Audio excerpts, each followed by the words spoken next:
শান্তি তো Nobel prize পেয়েছেন না, ওনারা বলে কি শান্তি বাড়ছে দেশের? রাস্তা দিয়ে হাঁটবেন, যে কোনো সময় আপনাদেরকে আঙুল তুলে বলবে এই স্বৈরাচারী দোষর, ওরা যদি আপনি পিটায়, একটা পুলিশ আপনাকে বাঁচাতে আসবে না, আপনাকে আসবে না, আমাকেও আসবে না, আসবে না রে ভাই। সেটা তো একটা নতুন বাস্তবতা।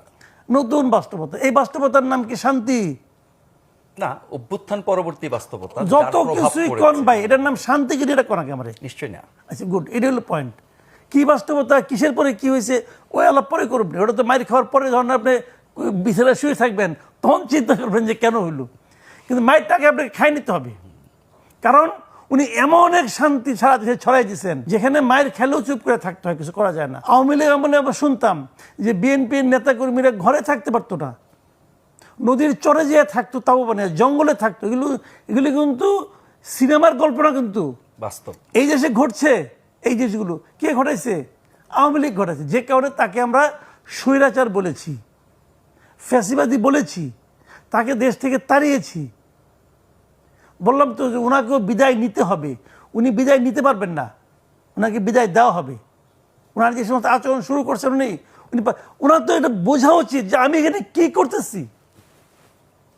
উনি কিন্তু পারতেন, নিজেকে এই উচ্চতায় ছিলেন, আরো উচ্চতায় নিতে পারতেন যদি উনি সবার সঙ্গে মিলেমিশে একটা কাজ করতে পারতেন। সবাইকে ধারণ করতে না চাওয়ার কারণ কি? শুধু না চাওয়ার কারণ হচ্ছে বললাম যে রাজনীতি বুঝে না।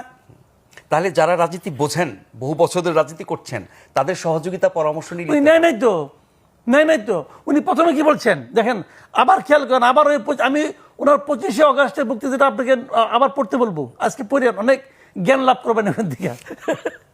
ওখানে অনেক কথা বলছেন। উনি বলছেন আমরা অন্য জগতের লোক, আমরা এগুলি বুঝি না। আমরা উনি একা না, আমরা সবাই বলি। তার মানে কি উনি অন্য জগতের লোক। নুরুল কবির কাছে ইন্টারভিউ বলেছেন যে আমি এগুলি বুঝি না।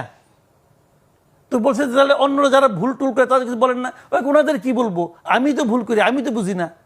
তো যে লোকটা বোঝেন না, জানেন না, উনি যদি ওই দায়িত্বটা নেন, এক নম্বর দায়িত্ব নিয়েছেন নাকি সবাই মিলে তাকে দায়িত্বে বসিয়েছে? আচ্ছা আপনাকে আমি বলি ভাই, আপনাকে আমি বলি একটা কথা, আপনি আমার খুব ক্লোজ লোক, ঠিক আছে?